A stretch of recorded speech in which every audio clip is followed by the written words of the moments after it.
Aujourd'hui, sur le temps d'un lapin, retour de formation pour Vincent qui va nous raconter les 2 jours de séminaire suivis sur le thème de la neurodynamique, des syndromes canalaires et des neuropathies avec Brian Littré de Shake Up, un sujet dont on parle de plus en plus dans le champ de la kinésithérapie Evidence-Based Practice et qui mérite qu'on s'y intéresse.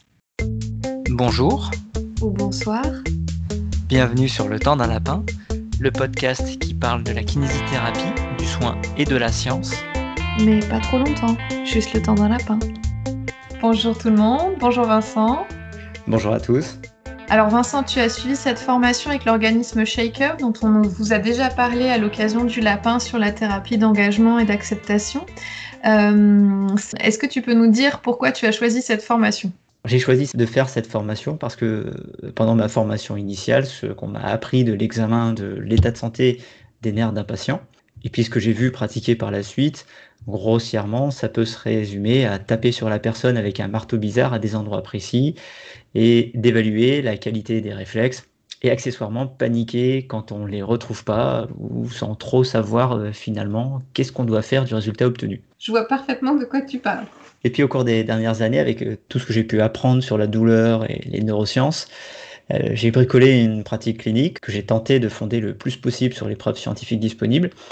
Mais il me manquait toujours certaines ficelles pour relier les éléments entre eux et ça me paraissait encore un petit peu trop bancal. Et en plus, avec d'autres formations que j'ai pu faire, qu'on a pu faire, d'abord le MDT, donc le Mackenzie pour les profanes, la clinique du coureur ou bien la formation comme la thérapie cognitive et fonctionnelle de Peter O'Sullivan, mon évaluation et ma prise en charge s'intéressaient majoritairement aux aspects psychosociaux des patients et j'avais envie de voir si finalement il pouvait pas être un peu pertinent de remettre un petit peu de bio là-dedans, à la fois pour améliorer les résultats avec les patients et puis pour mettre à jour mes connaissances.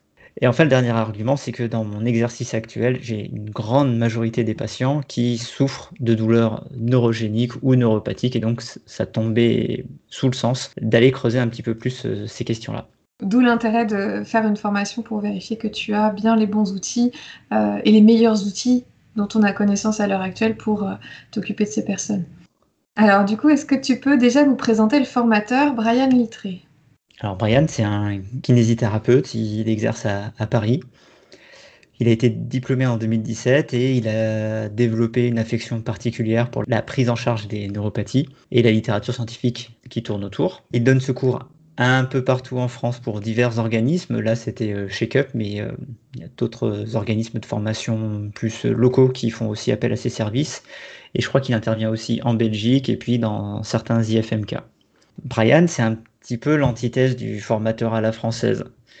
C'est un mec qui vient du 9-3, il s'habille en survette, et faut pas s'étonner, mais il donne cours en claquettes chaussettes, ce qui normalement devrait le disqualifier un petit peu partout. Ça, quand même, ça ne se fait pas. Ah ouais, comment ça ? Qui est-ce qui a dit que ça ne se faisait pas, hein ? Et puis Brian, il a un peu ce côté enseignant à la cool qu'on retrouve souvent chez les formateurs anglo-saxons, c'est-à-dire qu'il est très pédagogue, il est bienveillant, on sent vraiment qu'il est passionné par ce qu'il est en train de t'expliquer, et très compétent, mais aussi il a parfaitement conscience de ses limites. Quand tu l'interroges, très souvent, il te dira qu'il sait qu'il ne sait pas. Je viens de spoiler les 3/4 de la formation, là, je suis désolé. Il fait aussi partie de Kinefact, donc un organisme de vulgarisation et de partage des connaissances en kinésithérapie. Dont on vous a absolument jamais parlé ici et dont on interview jamais certains intervenants. Tout à fait. Et Voilà. il a publié pour Kinefact un gros dossier sur le syndrome du canal carpien. Brian fait partie de ces personnes qui militent pour le fait que la kinésithérapie puisse se réapproprier ce traitement, pour lequel aujourd'hui nous ne sommes pas considérés comme les acteurs prioritaires. Et du coup, il explique dans un dossier très fourni à quel point si nous pourrions être présents et apporter une plus-value dans la prise en charge des personnes qui souffrent d'un syndrome du canal carpien. Du coup, cette formation, Vincent, qu'est-ce que tu en retiens ? Eh ben, ça faisait longtemps que j'étais pas revenu de formation avec plein de choses à retenir et plein de choses à remettre en pratique. C'était vraiment 2 jours très denses, qui étaient heureusement entrecoupés de mise en pratique, de jeux de rôle qui permettaient d'intégrer et de mettre en pratique les connaissances que Brian avait partagées avec nous. Mais aussi, toute l'assemblée, c'était un groupe un peu particulier, puisqu'il y avait, je pense, 90% de l'effectif de Kinefact qui était présent, plus pas mal de jeunes diplômés qui orbitent autour de cette organisation obscure. C'était très dense aussi au niveau des échanges et des apports de l'Assemblée. La première chose que je retiens, c'est que finalement un examen neurologique, c'est plus complexe. Ça doit être plus complexe que évaluer les réflexes, faire des break tests, qu'il s'agit de faire correctement d'ailleurs. C'est aussi une évaluation précise de la sensibilité afin de s'intéresser à toutes les fibres nerveuses qui composent un nerf. Et finalement, elles toutes peuvent manifester d'une façon ou d'une autre qu'elles sont en souffrance chez nos patients. Et Brian il nous apprend comment les évaluer, mais aussi quoi faire avec les résultats de cette évaluation. Et ça, c'est quelque chose qui est quand même très important. Et là où je suis assez content, c'est que Brian arrive à créer un lien, toujours en s'appuyant sur des preuves scientifiques, entre l'anatomie, l'imagerie et la symptomatologie du patient. Tu imagines ? Je suis en train de prononcer cette phrase. Vincent revient vers le bio du biopsychosocial. Ouh là là, il fallait bien quelqu'un comme Brian pour te ramener dans le droit chemin. Ah, je pense que d'ici 3 semaines, je fais de la thérapie manuelle. Tu reviendras nous en parler. Donc un retour, c'est vrai que parce que sur le lapin, on a beaucoup parlé de facteurs psychosociaux, on a beaucoup parlé de communication ces derniers temps, ça faisait partie, nous, des formations qui nous parlaient ou qui nous donnaient envie, sur lesquelles on avait envie d'approfondir nos connaissances. Et donc du coup, effectivement, là, on revient à quelque chose de plus anatomique, plus lié à l'imagerie, plus lié, tout en restant scientifique finalement. Ouais, exactement. En fait, ce qui est intéressant, c'est que l'évolution des connaissances en physiologie permet de comprendre des douleurs que jusqu'à présent on n'arrivait pas forcément à expliquer. Et pas par des hypothèses saugrenues énergétiques ou ce genre de choses. On est dans de la physiologie pure et qui est assez peu coûteuse intellectuellement. Donc c'est ça qui est réjouissant et qui permet de s'autoriser ce pas vers le bio, vers une composante biomédicale, parfois biomécanique, à une douleur, sans oublier tous les ressorts psychosociaux qu'il peut y avoir à côté. Oui, mais sans verser dans le biais tout psychosocial ou tout biomédical et de rester dans quelque chose où il y a une interaction, mais où effectivement certaines douleurs neuropathiques telles que tu peux croiser chez tes patients qui ont aussi beaucoup de facteurs de risque psychosociaux, tu peux aussi amener une explication anatomique qui ne soit pas, comme tu dis, issue d'idées farfelues et qui puisse te servir à mettre en place des traitements visiblement qui peuvent aider tes patients. C'est ça. Brian a beau être sorti qu'en 2017, donc ça va faire... attention, je compte sur mes doigts. Hein. Ça va faire 4 ans. Il a malgré tout plein de petits trucs qu'il peut ressortir de sa pratique personnelle qui montrent qu'il a à la fois du recul et de l'expérience. Clairement, au sortir de la formation, je vois plus mes patients de la même façon et je leur fais un examen neurologique qui est bien plus rigoureux et qui, il me semble, me permet d'orienter plus efficacement le traitement que je vais leur proposer. L'autre versant de la formation, c'est la dissociation entre atteintes neurologiques avec douleurs à composante neuropathique ou des vraies neuropathies, et puis les syndromes vasculaires qui peuvent mimer les symptômes des atteintes neurologiques périphériques, mais dont la prise en charge sera évidemment différente, qu'elle soit conservative ou chirurgicale. Je ne sais pas ce qu'il en était pour toi, mais moi, dans ma formation initiale, le diagnostic était totalement absent de la prise en charge dans le champ vasculaire et on se contentait d'apprendre comment remettre en fonction une artère qui avait subi une chirurgie. Ah bah moi, clairement, le versant vasculaire est un versant que je ne maîtrise pas du tout. Et c'est pas rare qu'en effet, j'ai des situations avec des symptômes un peu particuliers, parfois résistants au traitement que je propose par rapport à mes hypothèses diagnostiques et où je me dis, ah bah, il y a peut-être quelque chose de vasculaire et où je me rends compte que j'ai aucun outil ni dans le diagnostic, ni même de communication finalement avec les médecins, à part dire c'est bizarre, mais je suis pas sûre que ce soit tendineux ou neuropathique. J'ai pas vraiment j'ai pas les compétences de ce côté-là. Donc ça, si, c'est un bon point et c'est intéressant, je trouve, de savoir qu'il y a cette partie-là aussi qui est abordée dans cette formation. Et si ça peut te rassurer, je pense que les médecins sont un petit peu dans le même état que toi. Et ben, tu vois, on est un peu dans la même problématique, sachant que moi j'avais eu une petite introduction pendant le DU de réhabilitation cardio-respiratoire que j'ai fait à Lyon il y a 2-3 ans. Mais avec Brian, on apprend effectivement à repérer quand il y a potentiellement une atteinte vasculaire et comment la mettre en évidence, ce qui est quand même plutôt sympa en termes de diagnostic différentiel. Et ça peut permettre à des situations qui traînent un petit peu d'apporter une solution qui sera peut-être beaucoup plus rapide beaucoup plus efficace. Et puis du coup, ne pas se fourvoyer dans un traitement sur une potentielle atteinte neuropathique, alors que finalement, on n'est pas du tout dans ce cas-là. Ouais, mais il faudra quand même faire une infiltration au cas où, on ne sait jamais. Ça fait pas de mal. Et donc là, avec ce contenu, Brian m'a ouvert des perspectives de raisonnement clinique pour des patients que j'ai pu voir, pour lesquels l'amélioration était beaucoup plus lente qu'à l'accoutumée ou carrément absente alors que c'était pas du tout ce qui était attendu. Et avec le recul, me paraissent bien rentrer dans des schémas de troubles vasculaires. C'est encore à confirmer, mais je pense que ces éléments de connaissances que Brian nous a partagés me permettront à l'avenir, si j'arrive à les intégrer correctement à ma pratique, d'éviter à certains patients une errance thérapeutique qui ne peut que leur être délétère. Et du coup, a posteriori, tu te dis qu'il y a beaucoup de situations où on passe à côté de ça? Il y en a quelques-unes. D'accord. Voilà. Combien c'est assez difficile à évaluer.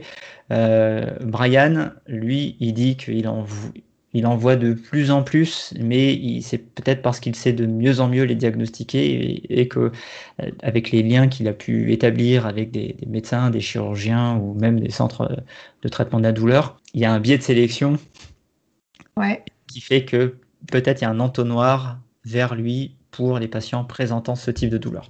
Oui. Donc c'est excessivement difficile à évaluer, surtout que de ce que j'ai pu voir de mon expérience personnelle, c'est jamais que du vasculaire, ou alors c'est assez rarement que du vasculaire.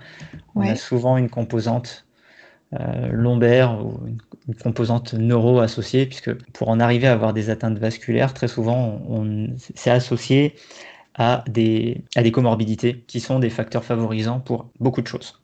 D'accord.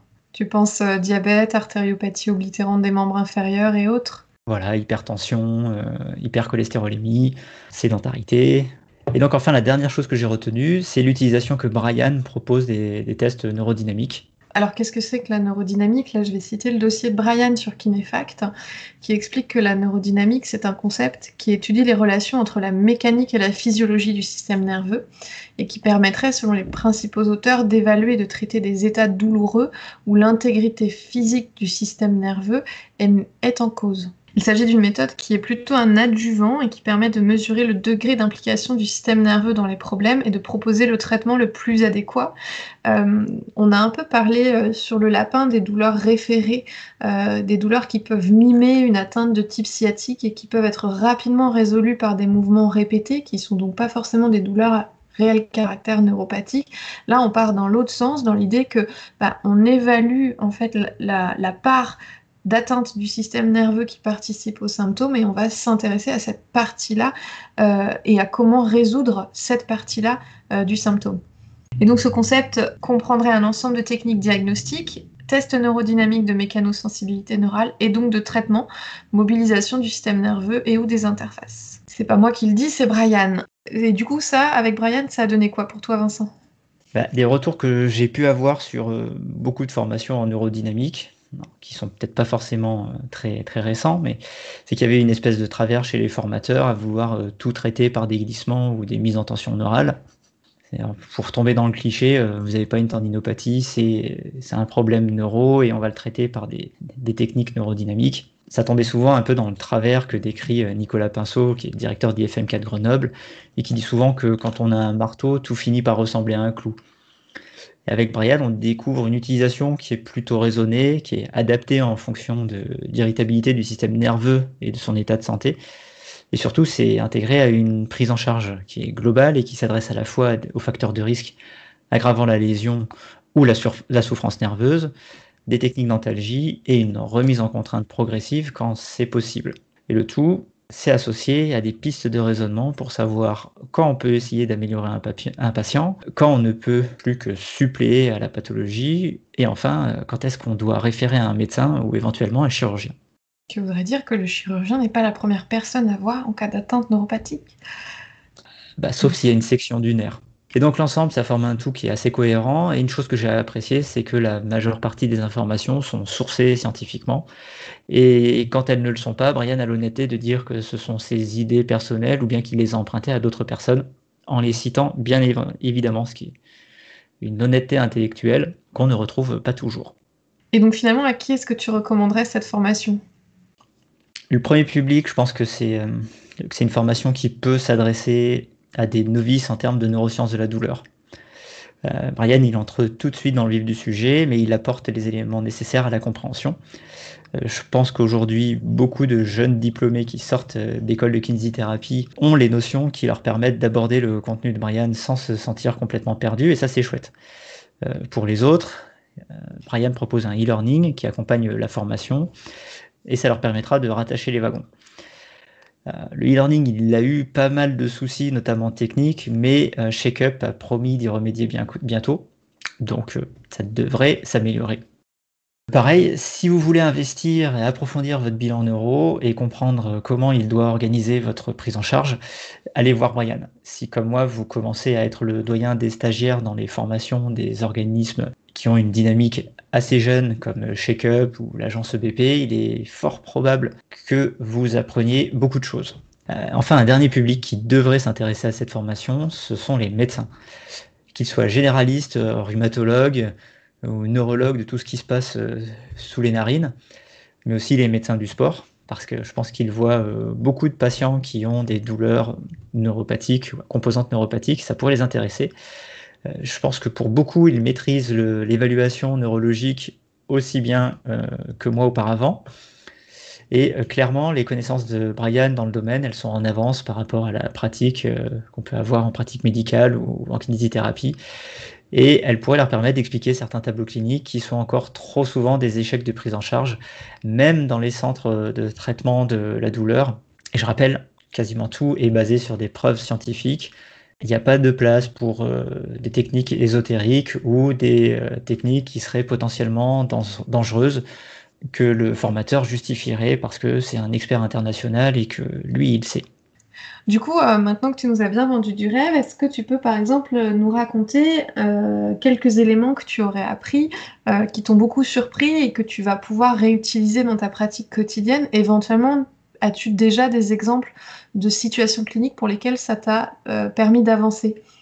Premier exemple qui me vient à l'idée, c'est un patient qu'on a eu à l'hôpital pour une lomboradiculalgie qui présentait des douleurs lombaires modérées, mais une douleur très vive au niveau du mollet et puis une anesthésie quasi complète au niveau du pied, mais qui décrivait un schéma douloureux qui n'était pas cohérent entre la partie lombaire et la partie membre inférieur. Et en fait, ça m'a permis de mettre en évidence d'anticiper le fait qu'on était sur une composante vasculaire, un patient qui avait une artère poplitée externe qui était bouchée à 90%. On était sur une douleur neuropathique, mais causée par une ischémie. Et qui se présentait comment, du coup? Et qui se présentait par des douleurs lombaires améliorées par l'activité, mais qui s'accompagnaient d'une douleur dans le membre inférieur qui s'aggravait avec l'activité. D'accord. Il y avait pas le cycle douloureux n'était pas le même en fait. Le cycle douloureux n'était pas le même entre les deux composantes. C'est un patient qui a aussi bénéficié d'une infiltration au niveau lombaire, qui a vu une très nette amélioration de ses symptômes lombaires. Et par contre, pour les symptômes vasculaires, il bénéficiera d'une chirurgie au mois d'août. Et donc, effectivement, là, on aurait pu s'acharner à vouloir traiter une neuropathie d'origine lombaire. J'imagine qu'il y avait au moins une discopathie, voire une hernie à l'imagerie lombaire, mais que finalement, le fait de remettre dans le contexte le cycle douloureux et la symptomatologie a permis de comprendre que c'était pas ce qu'on voyait à l'imagerie lombaire qui était en cause pour la douleur dans la jambe. Exactement. Et du coup, par exemple, il y a des petites choses qui devraient nous interpeller sur le fait que ce qu'on pensait être une douleur neuropathique serait plutôt vasculaire. Des petits tuyaux, des petits trucs que tu aurais à nous recommander sur tel ou tel tableau qui devraient nous mettre la puce à l'oreille? Alors, ce que j'ai pu retenir, c'est que la douleur vasculaire, en fait, elle va apparaître lorsqu'il va y avoir une demande énergétique de l'organisme. Et ça tombe sous le sens. Si tu as un muscle qui a besoin de travailler, il va avoir besoin d'énergie, il va avoir besoin de nutriments, il va avoir besoin d'oxygène. Et si le système sanguin ne peut pas lui apporter, il va dire « je veux bien travailler, mais ça devient difficile ». Il va puiser dans ses réserves et une fois qu'il aura vidé ses réserves qui sont très faibles, il va tirer la sonnette d'alarme et cette alarme, ce sera de la douleur. Ouais. Donc un patient qui peut démarrer une activité, mais cette activité devient assez rapidement douloureuse, très douloureuse et relativement locale, doit nous faire penser à une atteinte vasculaire. surtout chez des patients qui vont avoir des comorbidités, hein, du diabète, une consommation de tabac, une consommation d'alcool assez importante, un âge avancé. Un autre petit tuyau à nous proposer, par exemple, sur les douleurs neuropathiques membres supérieurs? Une information qui m'a bien fait réfléchir aussi, c'est différencier la douleur ressentie par le patient et la fonction du nerf, et que les deux ne sont pas forcément associés. C'est-à-dire qu'un nerf qui souffre, et qui est en train de s'abîmer, il va présenter une perte de fonction, il va moins bien conduire l'information, donc ça peut se traduire par une perte de force, une diminution des réflexes, et ça peut ne pas forcément être associé avec la douleur. C'est-à-dire qu'on peut d'un côté améliorer la fonction du nerf, mais ça passera peut-être par une augmentation de la douleur. Et inversement, l'amélioration de la douleur peut avoir comme contrepartie d'augmenter la souffrance du nerf et donc sa perte de fonction. Et le parti pris de Brian, c'est plutôt de privilégier la fonction du nerf, parce que globalement c'est peut-être ça qui est le plus intéressant quand même, enfin qui à long terme est nécessaire de conserver, et d'essayer de soulager de manière plus importante la douleur dans un second temps. Le tout passant évidemment par une décision partagée avec le patient, hein. Oui, c'est ce que j'allais dire. Là, tu peux poser les choses sur la table en disant qu'a priori, à long terme, le plus important, c'est de s'intéresser à la fonction du nerf, que ça peut passer par une majoration des symptômes douloureux, et que du coup, il faut qu'il y ait une bonne alliance thérapeutique et une bonne décision partagée pour que le patient puisse accepter que quelque part, ça va être dans le but d'aller mieux ensuite, et qu'il n'y ait pas un vécu négatif lié à cette douleur. Oui, et puis ça permet aussi aux patients de comprendre pourquoi il a mal, qu'est-ce qui se passe. On les rassure aussi en leur disant que vous avez mal parce qu'il y a un phénomène d'irritation, mais que dans le cas présent, on préfère vous irriter un petit peu plus pour que votre nerf puisse, lui, se régénérer de son côté. Sachant que ça reste, on en avait parlé, du coup c'est une explication très biomédicale et qui parle aux patients parce que on est globalement en santé, quand on n'est pas professionnel de santé, on est globalement sensibilisé à ce type d'approche, et c'est une approche qui est étant mécanique, logique, et quand on s'attaque pas aux facteurs psychosociaux qui peuvent être, pour qui certains patients sont assez frileux, du coup j'imagine qu'on a une compréhension assez rapide et puis un investissement qui peut être plus facile que sur d'autres types de facteurs. Ouais, et surtout que on peut assez difficilement expliquer une perte de force avec juste du psychosocial. Oui. C'est là où c'est quand même très rassurant, tu vois. C'est quand on explique au patient, votre nerf, il est en train de souffrir et donc de s'abîmer, et la résultante, c'est qu'il a plus de difficultés à transmettre l'ordre de contraction. Voilà, c'est assez peu coûteux intellectuellement pour moi d'avoir ce genre de discours, et c'est très compréhensible pour le patient. Et du coup, est-ce que Brian donne des arguments de langage, donne des éléments de langage pour lutter un petit peu contre l'idée que le nerf est coincé, que s'il se décoince pas, il va se ratatiner, etc., sur l'évolutivité et sur la réalité de l'atteinte? Il aborde assez les questions de nocebo et de placebo. Il déconstruit certaines idées reçues, comme quoi un nerf peut se retrouver coincé au niveau des muscles, avec une image que je vous laisserai découvrir quand vous irez le voir. Et du coup, un nerf ne peut pas se coincer dans un muscle. Ça, c'est... Ouais. D'accord. Peut-être certains seront surpris à l'écoute. Bienvenue sur Le Temps d'un Lapin. Ici, on déconstruit tout ce que vous pensiez savoir sur la kinésithérapie. Voilà, il explique qu'un nerf peut être contraint dans certaines zones particulières, notamment au niveau des foramen vertébraux, mais que c'est en général soit associé à une poussée inflammatoire locale qui va rendre le nerf sensible mécaniquement, ou bien par un excès qui va faire que ce nerf qui est tolérant à cette contrainte mécanique le devient de manière transitoire, et il va expliquer comment réaugmenter la tolérance à la contrainte mécanique du nerf. Bon, bah, du coup, effectivement, ça m'intrigue et ça donne envie d'aller voir. J'imagine que vous qui nous écoutez, ça peut aussi vous parler. N'hésitez pas si vous avez des questions. Comment tu conclurais, toi, Vincent? Alors, je dirais que la formation de Brian Littré, donc qui s'appelle Neurodynamique, syndrome canalaire et neuropathie, qui est chez Shake Up Formation, c'est une formation qui clairement vous permet d'assumer un peu plus de bio dans votre modèle biopsychosocial, et qui va aussi peut-être vous permettre de répondre à des interrogations sur comment l'anatomie, notamment au niveau du rachis, peut intervenir sur la genèse de certaines douleurs.